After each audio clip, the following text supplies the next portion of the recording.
12번째 시간 죽음의 강대 생명의 강이라는 제목으로 말씀을 전하겠습니다. 출애굽기 6장에서 모세와 아론의 족보 계보를 우리가 살펴봤습니다. 다시 이제 하나님이 모세에게 명령을 내리시죠. 6장 29절에 보니까 여호와께서 모세에게 말씀하여 이르시되 나는 여호와라. 내가 내게 이르는 바를 너는 애굽 왕 바로에게 다 말하라. 여기서 내가 내게 이르는 바, 그러니까 히브리 민족을 보내라 하는 그것을 바로에게 말하라고 합니다. 모세와 아론이 순종을 하게 됩니다. 7장 6절 모세와 아론이 여호와께서 자기들에게 명령하신 대로 행하였더라. 그렇게 하나님의 메시지를 전하게 됩니다. 그럼에도 불구하고 바로가 그 말을 들어요, 안 들어요? 듣질 않습니다. 거절합니다. 그러자 하나님이 특단의 조치를 하시게 되는 거죠. 여러분, 하나님이 특단의 조치를 하시기 전에 순종해야 됩니다. 하나님이 특단의 조치를 취하시기 전에 회개해야 됩니다. 특단의 조치를 취하시기 전에 돌아서야 됩니다. 그러나 바로는 순종하지 않습니다.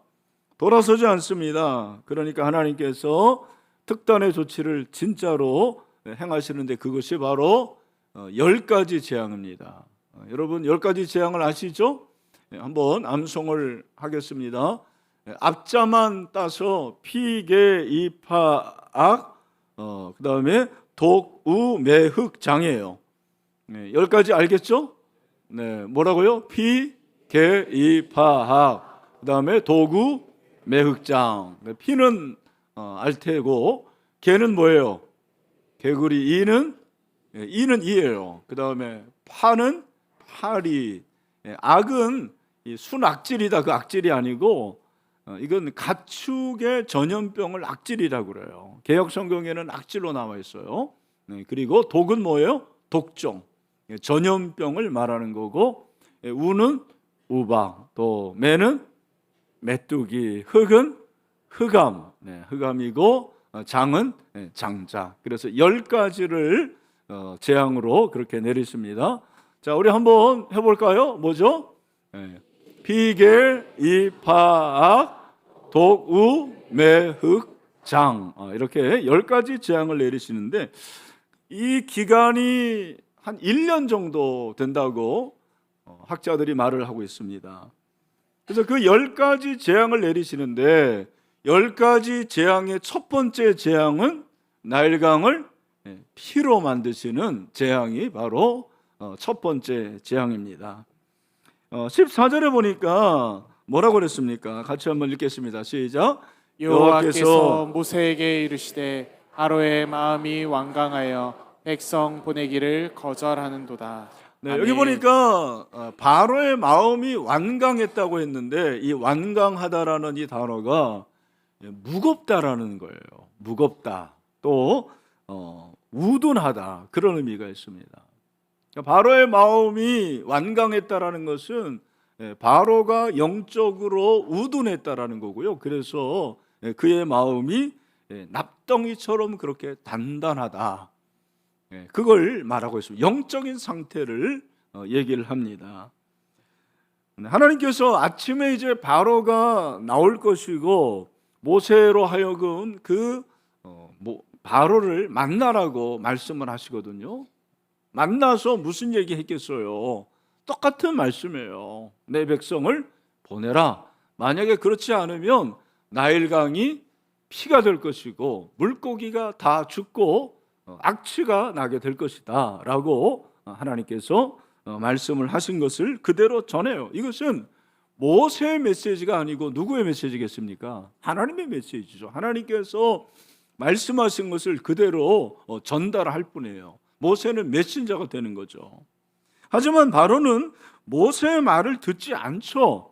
그래서 하나님께서 예고하신 대로 그대로 이루어지는 것을 우리가 보게 됩니다. 20절 보여주십시오.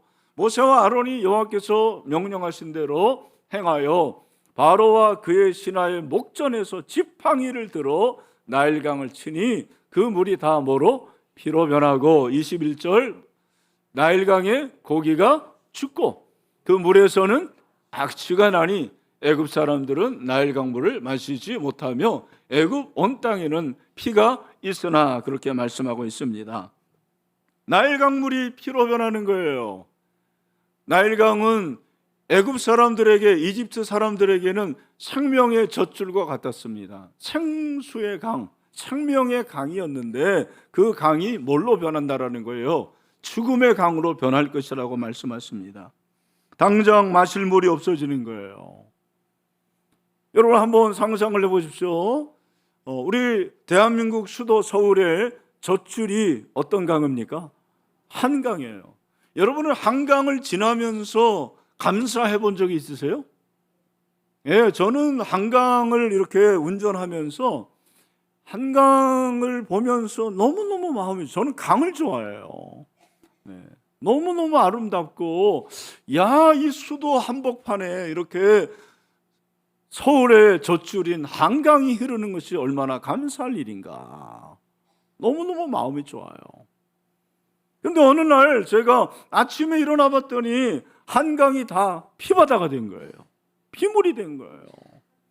수돗물을 틀어보니까 피가 나와. 어떻게 하겠습니까? 어떤 분들은 목사님 삼다수를 마시면 됩니다, 그렇게 얘기하는데, 여러분 삼다수도 하루 이틀이지 어떻게 삼다수 마시고 살 수 있겠습니까? 근데 나일 강물이 그렇게 피가 돼서 마실 수가 없는 거예요. 더군다나 나일강에는 물고기가 많이 사는데 물고기를 먹어야 되고 물고기를 팔아야 됩니다. 그래야지 경제가 이루어지는데 물고기가 죽으니 경제가 완전히 바닥이 납니다. 경제 체제가 무너집니다. 그리고 물고기가 죽으면 냄새가 나는데 그 악취가 온 나일강 전역, 이집트 전역에 퍼져나갔습니다. 여러분 한번 상상해 보십시오. 얼마나 큰 불행이에요. 이 재앙이 25절을 보면 7일 동안, 1회 동안 계속됐다고 그랬어요. 하루 이틀이 아니고 자그마치 7일 동안 악취가 났습니다. 그런데 여기서 왜 하나님께서 10가지 재앙 중에 첫 번째 재앙을, 나일강을 피로 물드는 이 재앙을 내리셨을까라는 질문을 해보게 되는 거죠. 왜 그렇다고 생각하십니까? 여기에는 중요한 메시지가 있습니다. 제가 그것을 여러분과 함께 오늘 묵상을 하려고 합니다. 첫 번째는 우리 같이 한번 합시다. 하나님은 자연 만물을 주관하시는 만물의 주인이시다. 믿습니까? 아멘. 하나님은 모든 만물을 주관하시는 만물의 주인이신 줄로 믿습니다. 그걸 보여주기 위해서 나일강의 물을 피로 만드신 거예요. 오늘 17절에 보니까 여호와가 이같이 이르노니 내가 이로 말미암아 나를 여호와인 줄 알리라, 여호와인 줄 알리라고 그랬어요. 그걸 보여주시는 거예요. 내가 내 손의 지팡이로 나일강을 치면 그것이 피로 변한다고 그랬습니다. 여기서 우리가 주목해야 될 단어가 친다라는 거예요. 이 친다라는 것은 심판을 말하는 거죠. 하나님의 징벌을 말합니다. 하나님께서 어떠한 벌을 내실 때 그걸 친다고 그러는 거예요. 우리가 그런 얘기 하잖아요. 하나님이 나를 쳤다. 맞는 표현이에요. 하나님이 나를 징벌을 주셨다. 나에게 벌을 주셨다는 말입니다. 특별히 여러분 여기서 나일강을 친 것은 강을 친 게 아니라 나일강의 신을 친 거예요. 무슨 말입니까? 이집트 사람들에게 나일강은 강이 아니었어요. 사실은 신이었습니다. 그 나일강에 3가지 신이 있다고 그렇게 주석에 나와 있어요. 첫 번째 신은 하피라는 신인데 나일강의 영으로 알려졌고, 강이 범람하면 이집트 사람들이 이 하피라는 신 앞에 제사를 드렸다고 그래요. 그런 신을 그런 믿었어요. 나일강이 신이다. 두 번째 신은 오시리스라는 신인데 신의 핏줄로 간주됩니다. 홍수 자체가 이 신의 현현이라고 그렇게 믿었다고 합니다. 세 번째 신은 크롬이라는 신입니다. 이 크롬인데 이 크롬이라는 신이라는 것은 나일강의 수호신이었습니다. 무슨 말입니까? 이집트 사람들에게 나일강은 그냥 강 정도가 아니고 신이라는 거예요. 하나님이 나일강을 쳤다라는 것은 그러니까 뭐를 친 거예요? 그들이 믿는 신을 친 거예요. 여러분, 하나님이 나일강에 있는 신을 친 것은 하나님이 신 중에 신이라는 것을 말씀해 주십니다. 하나님이 여호와 하나님이다. 하나님은 애굽인의 우상 숭배를 뿌리로부터 흔드십니다. 그래서 우상을 섬기는 그들에게 너희들 너무 어리석구나.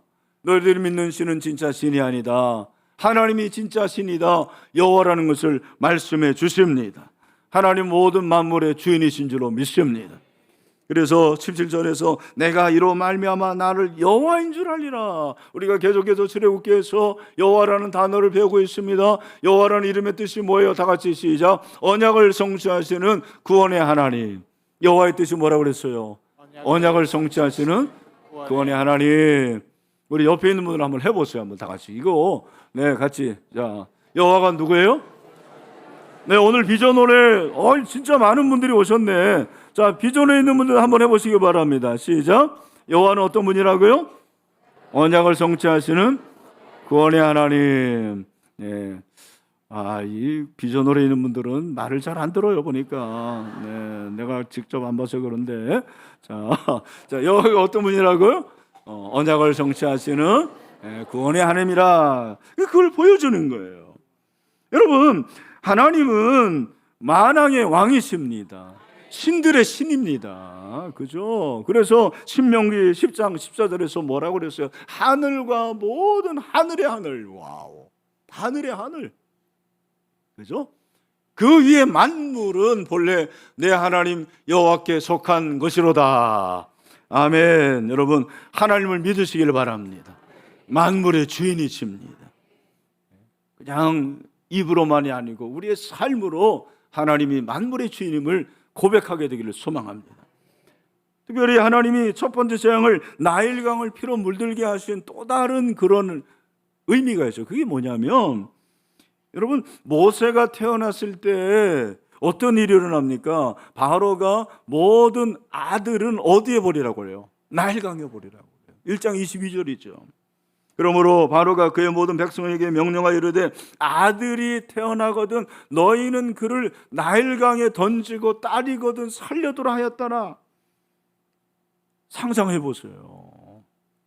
우리 집에 아들이 태어났는데 그 아들을 한강에 버려야 돼요. 손자가 태어났는데 그 손자를 한강에 버려야 된다고 생각해 보십시오. 여러분, 만약에 그러면은 그 강은 눈물의 강이 된 거예요. 통곡의 강이 되는 거예요. 나일강이 그렇게 됐어요. 그 나일강이 눈물의 강, 그리고 통곡의 강이 되었습니다. 죽음의 강이 되었습니다. 사망의 강이 된 것입니다.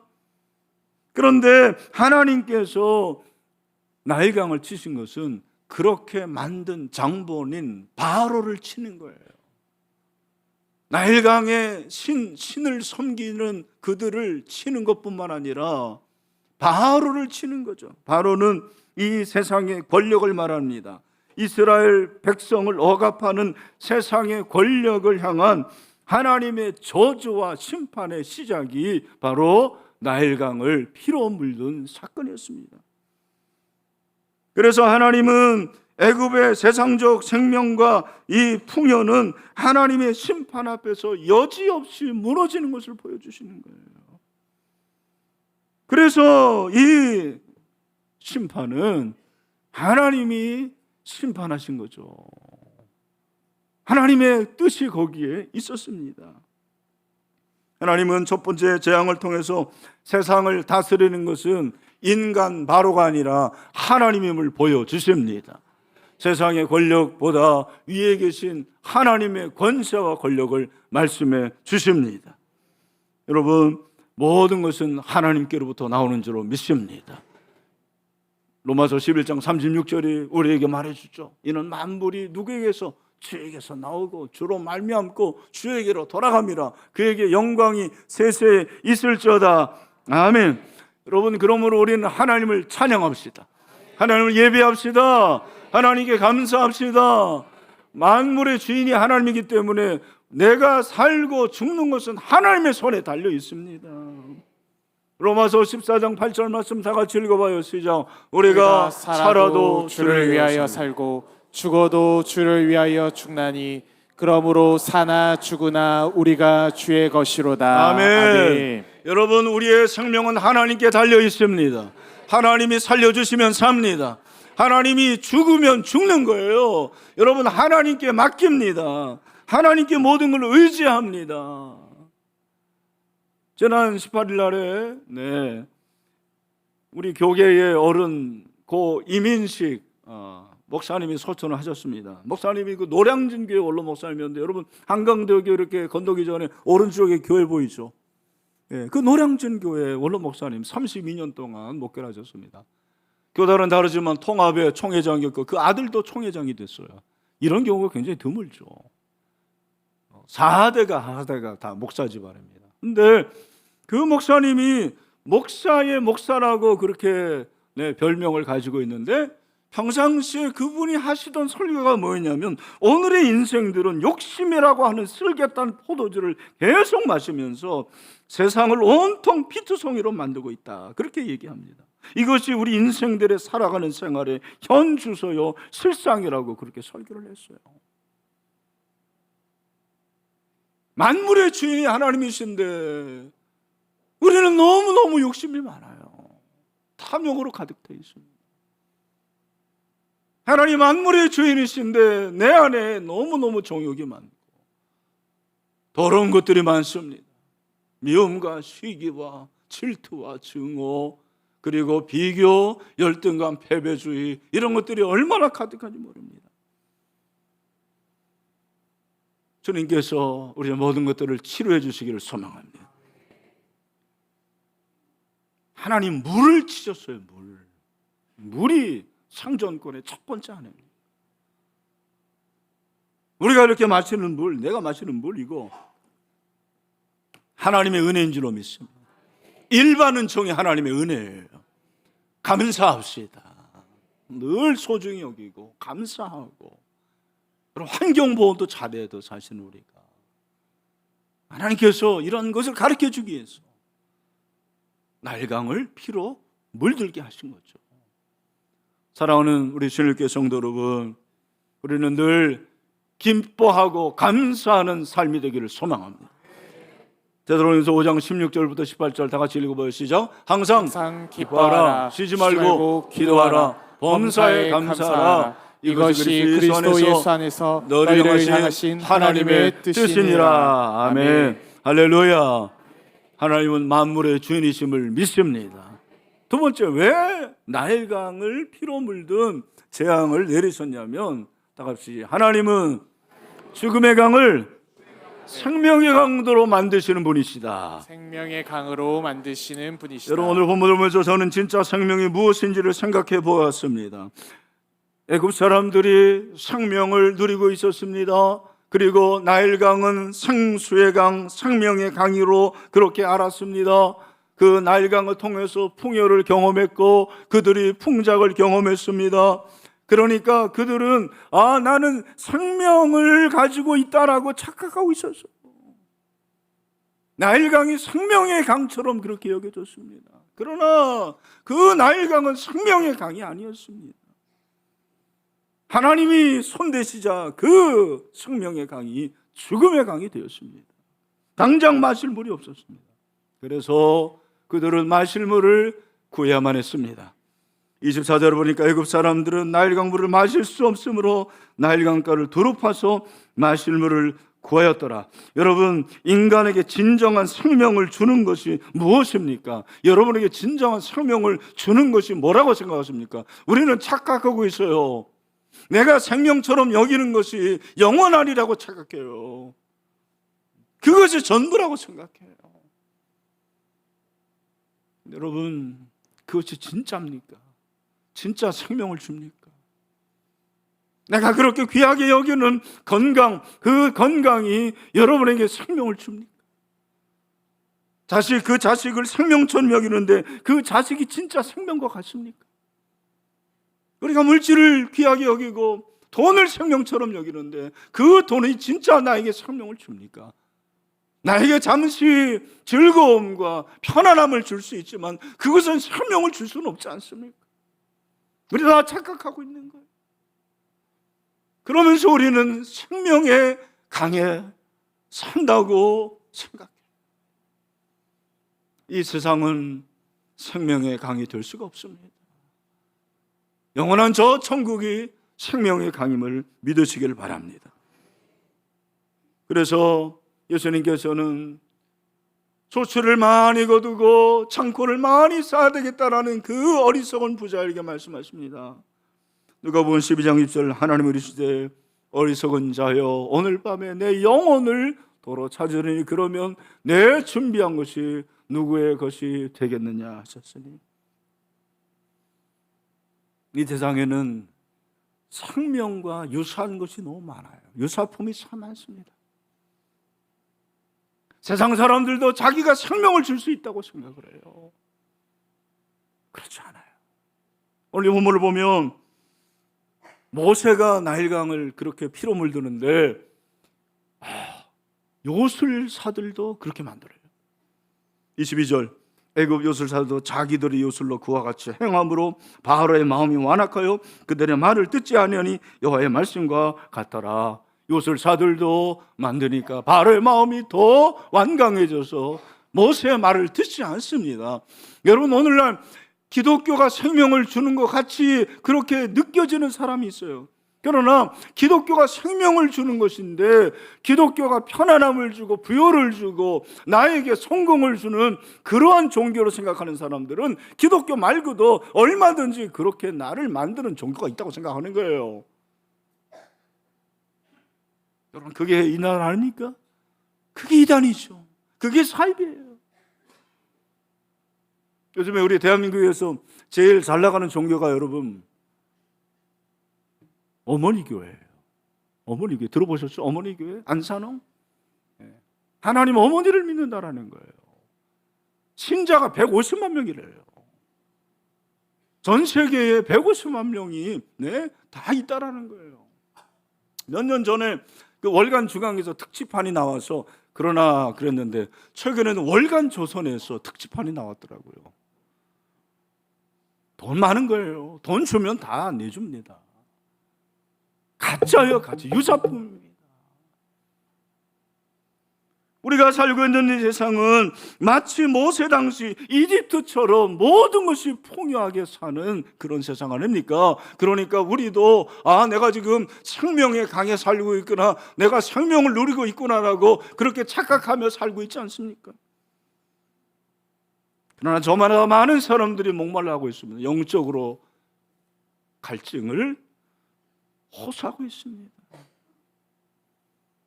여러분 이 세상에서 영원한 생명을 줄 수 있는 유일한 분은 바로 예수 그리스도 한 분밖에 없습니다.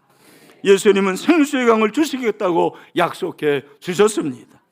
요한복음 7장 37절부터 39절에 보니까 뭐라고 했어요? 명절 끝날고 큰 날로 예수께서 서서 외쳐 이르시되 누구든지 목마른 것은 내게로 와서 마시라. 아멘.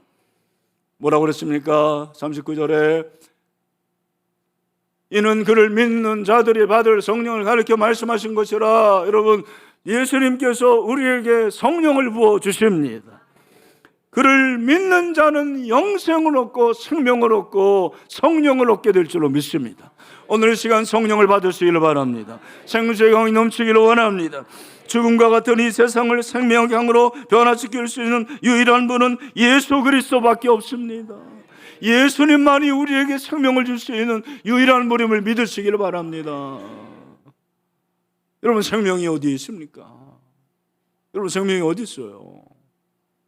어떤 사람은 생명이 심장에 있다고 생각해요. 맞죠? 심장이 멎으면 죽는 거예요. 어떤 사람들은 또 어떤 학자들은 머리에 있다고 그래요. 뇌가 움직이지 않으면 작동하지 않으면 죽는다라는 거예요. 생명이 어디 있습니까? 생명 어디인지 잘 몰라요. 그러나 있습니다. 생명은 어떻게 생겼습니까? 난 본 적이 없어요. 생명의 무게가 얼마입니까? 1907년에 미국의 던컨 맥도라는 사람이 임종 직전에 환자 6명을 특수 제작된 정밀 저울 침대에 눕혀서 사망 순간의 무게 변화를 측정을 했대요. 그랬더니 죽는 순간 죽기 전보다 21.3g이 줄었대요. 그래서 이 사람이 인간의 영혼의 무게는 21.3g이다 이렇게 발표를 했다라는 거예요. 말도 안 되는 얘기죠. 생명이 어디 있고 생명이 어떻게 생겼고 생명의 무게가 무엇인지 모르지만 우리에게는 생명이 있습니다. 우리에게 주시는 생명은 예수의 생명입니다. 영원한 생명입니다. 신적인 생명, 하나님의 생명인 줄로 믿습니다. 여러분, 기독교는 생명의 종교입니다. 왜 그런지 아십니까? 왜 기독교가 생명의 종교예요? 또 이렇게 말하면 대답하기 어렵지. 여러분, 예수님이 생명이기 때문에 기독교는 생명이에요. 예수가 생명입니다. 예수님은 요한복음 11장 25절에서 나는 부활이요 생명이니 나를 믿는 자는 죽어도 살겠고, 여러분 예수님이 부활이요 생명을 믿습니까? 그런 분들은 죽어도 다시 살게 될 것입니다. 부활하게 될 것입니다. 요한복음 14장 6절에서 뭐라고 했어요? 예수께서 이르시되 내가 곧 길이요 진리요 생명이니 나로 말미암은 자 그는 아버지께로 올 자가 없느니라. 아멘. 예수님이 생명이기 때문에 예수 안에 있는 자는 생명을 얻은 자들입니다. 기독교는 생명의 종교입니다. 예수와 연결될 사람은 자신의 영혼 속에 새 생명이 있습니다. 그 새 생명이 바로 영생입니다. 예수의 생명입니다. 여러분 안에 예수의 생명이 있습니까? 예수의 생명이 없이 교회 다니는 사람들이 있어요. 불행한 거예요. 여러분, 하루를 믿더라도 예수의 생명이 내 안에 있음을 확신하시길 바랍니다. 죽음의 강은 이 세상을 생명의 강으로 변화시킬 수 있는 유일한 분 오직 예수 그리스도밖에 없음을 믿으시길 바랍니다. 예수 안에 생명이 있습니다. 우리 모두 죽음의 강에서 헤엄치고 있었어요. 그 죽음의 강에서 썩어가는 물고기를 먹고 우리는 죄악 가운데 있었어요. 죄를 먹고 마시고 살았어요. 그게 바로 에베소서 2장 1절이에요. 허물과 죄로 죽었던, 바로 그게 죽음의 강에서 헤엄치고 있었던 저와 여러분의 모습입니다. 그러나 여기에 하나님의 은혜가 임했습니다. 2장 2절부터 보니까 그때 너희는 그 가운데서 행하여 이 세상 풍조를 따르고 공중의 권세 잡은 자를 따랐으니 곧 지금 불순종의 아들 가운데 역사하는 영이라. 우리 다 이렇게 살았습니다. 전에는 우리도 다 그 가운데서 우리 육체의 욕심을 따라 지내며 육체와 마음이 원하는 것을 하여 다른 일과 같이 본질상 진노의 자녀였다고요. 우리 모두 그런 인생이었습니다. 이 죽음의 강에서 헤엄치고 있던 죽어가던 저와 여러분에게 예수 그리스도의 사랑이 임한 줄로 믿습니다. 우리 4절 5절 크게 읽어봐요. 시작. 긍휼이 풍성하신 하나님이 우리를 사랑하신 그 큰 사랑을 인하여 허물로 죽은 우리를 그리스도와 함께 살리셨고. 아멘. 우리 죽음의 강에서 예수로 말미암아 생명의 강으로 옮겨지게 되었습니다. 영생을 얻게 되었습니다. 예수의 생명이 내 생명이 되었습니다. 예수 능력이 내 능력이 되었습니다. 예수 권세가 내 권세가 되었습니다. 여러분, 예수님을 믿으시기를 바랍니다.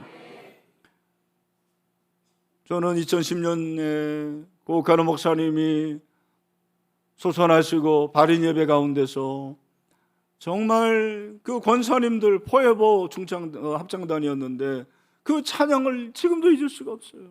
수정과 같이 맑은 그 생명수의 강을 통해서 그 찬양이 너무너무 마음에 닿아서 참 찬양이 중요해요. 오늘도 제가 한 주일 동안 이렇게 필리핀 사역하고 어제 새벽에 와서 뭐 여러 가지로 피곤했는데 오늘 우리 할렐루야 찬양대 찬양을 들으면서 내가 피곤한 자에게 힘을 얻게 된 줄로 믿습니다. 찬양이 중요해요. 근데 그 찬양의 가사가 요한계시록 22장 1절부터 나오는 말씀이었어요. 제가 읽어드립니다. 또 그가 수정같이 맑은 생명수의 강을 내게 보이니 하나님과 및 어린 양의 보좌로부터 나와서 길 가운데로 흐르더라. 강 좌우에 생명나무가 있어 12가지 열매를 맺되 달마다 그 열매를 맺고 그 나무 잎사귀들은 만국을 치료하기 위하여 있더라. 다시 저주가 없으며 하나님과 그 어린 양의 보좌가 그 가운데 있으니 그의 종들이 그를 섬기며 그의 얼굴을 볼터여 그의 이름도 그들의 이마에 있으리라. 다시 밤이 없겠고 등불과 햇빛이 쓸데없으니 이는 주 하나님이 그들에게 빛이심이라. 그들이 세세토록 왕노로 다리로다. 아멘. 우리 모두 생명수의 강, 그 강에서 영생을 얻고 영원토록 왕노릇 하게 될 줄로 믿습니다. 사랑하는 성도 여러분, 아직도 우리 주변에 죽음의 강에서 헤엄치고 죄를 먹고 죄를 마시는 태신자들이 너무 많습니다. 그들에게 복음을 전하십시오. 그들을 구원해내야 됩니다. 그래서 그들도 죽음의 강에서 생명의 강으로 옮겨지는 은혜가 있기를 소망합니다.